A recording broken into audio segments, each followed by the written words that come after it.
5月のアメリカはアジアン・アメリカン・パシフィック・アイランダー月間で、2022年5月31日に BTS がバイデン大統領に招待され、ホワイトハウスを訪れました。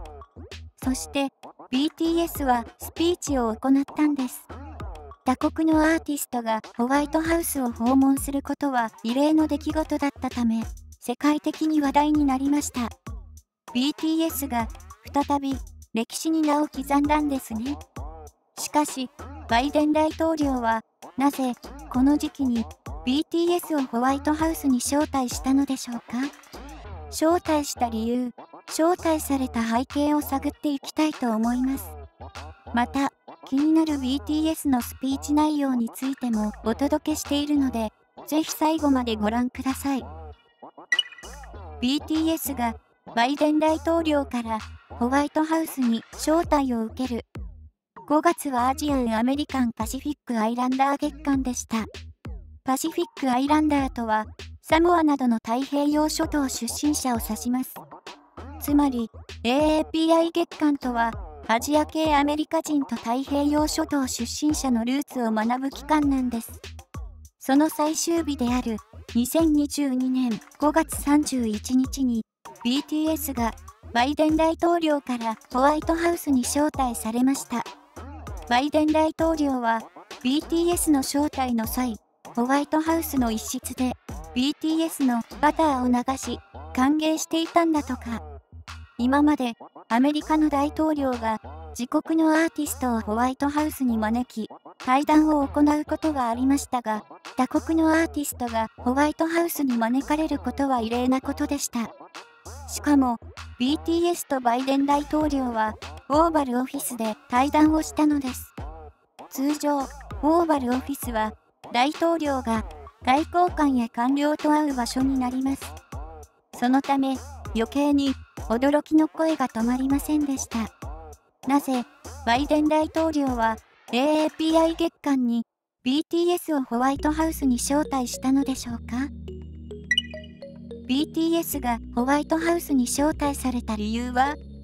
バイデン大統領が BTS をホワイトハウスに招待した理由は、アジア系住民のヘイトクライムや人種差別について議論するためでした。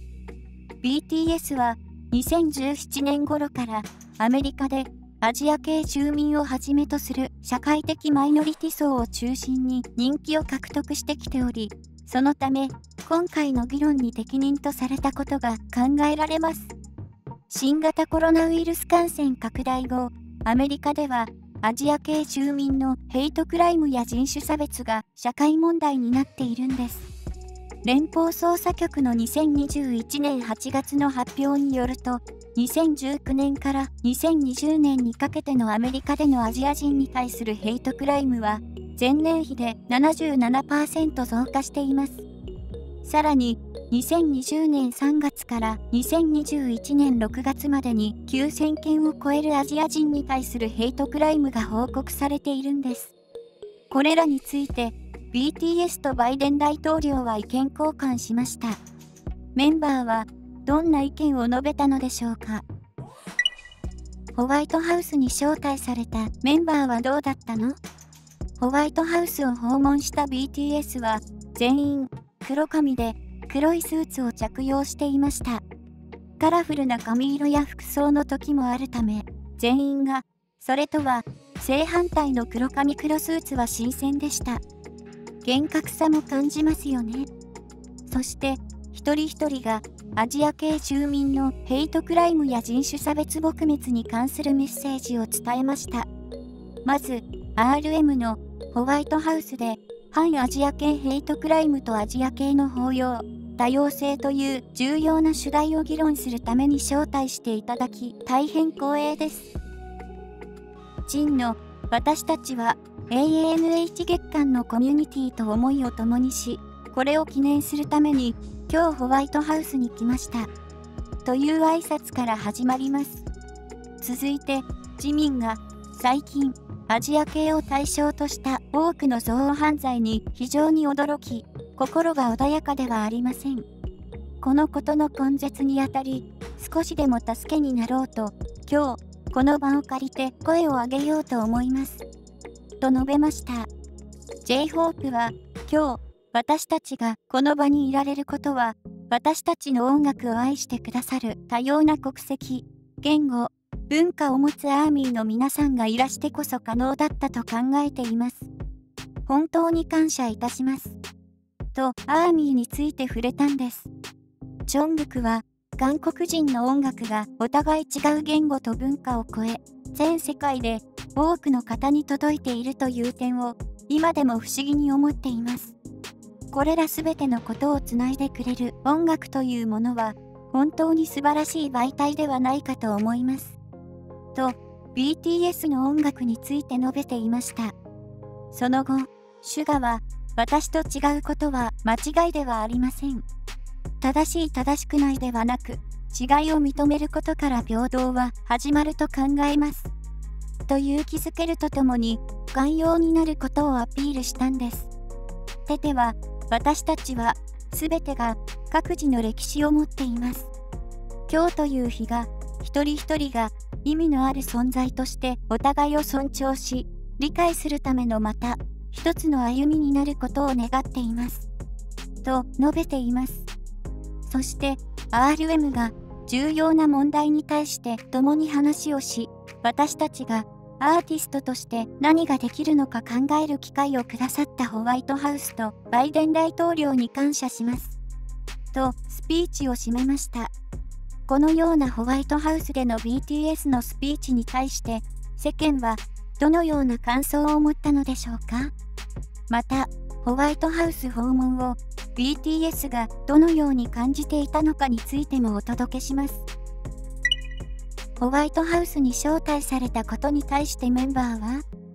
BTS のホワイトハウス訪問が発表された直後、RM がウィバースを通じてこれについて言及したんです。まず、RM はアーミーのおかげでホワイトハウスに行くことが決まったと、アーミーに感謝を伝えました。真っ先に、アーミーに感謝を伝える姿が素敵すぎますよね。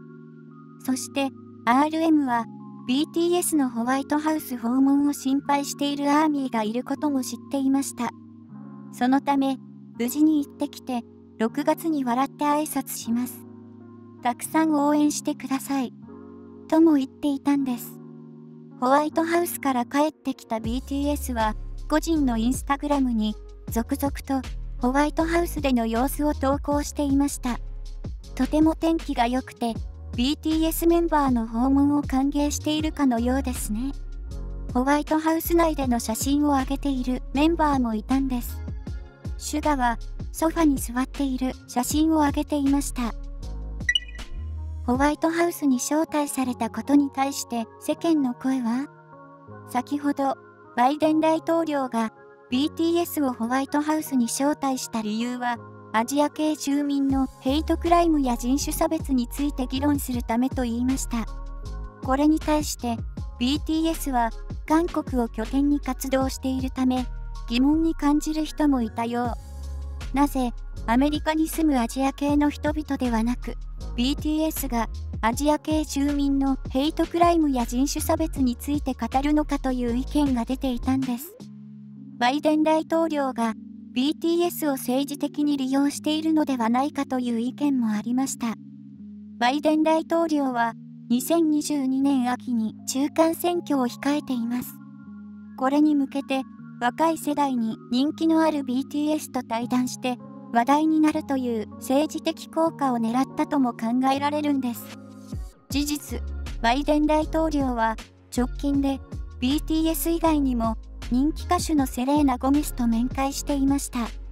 メンタルヘルスの問題について話し合っていたんです。アーティストとの連続した絡みに政治的意図を感じる人がいてもおかしくありません。その一方で BTS は同じアジア人として誇らしいという肯定的な意見や多くの人にとって大切にすべき価値観を発信してくれたことに対して感謝する意見も見られました。まとめ、2022年5月31日に BTS がバイデン大統領にホワイトハウスに招待されました。BTS がまた一つ、歴史に名を刻んだんですね。5月はアジアン・アメリカン・パシフィック・アイランダー月間だったので、バイデン大統領は BTS とアジア系住民のヘイトクライムや人種差別について議論するために招待されました。BTS はアメリカでアジア系住民をはじめとする社会的マイノリティ層を中心に人気を獲得してきたため、今回の議論に適任とされたことが考えられます。そして BTS はアジア系住民のヘイトクライムや人種差別撲滅に関するスピーチを行いました。BTS がホワイトハウスに招待され、立派なスピーチをしたことで、同じアジア人として誇らしいという意見が相次ぎます。その一方で、招待された背景には、バイデン大統領が BTS を政治的に利用しているのではないかといった意見もありました。私は、SUGAの私と違うことは間違いではありません。違いを認めることから平等は始まると考えます。という言葉が印象に残ったのですが、皆さんは今回の BTS のホワイトハウス訪問をどのように受け止めますか？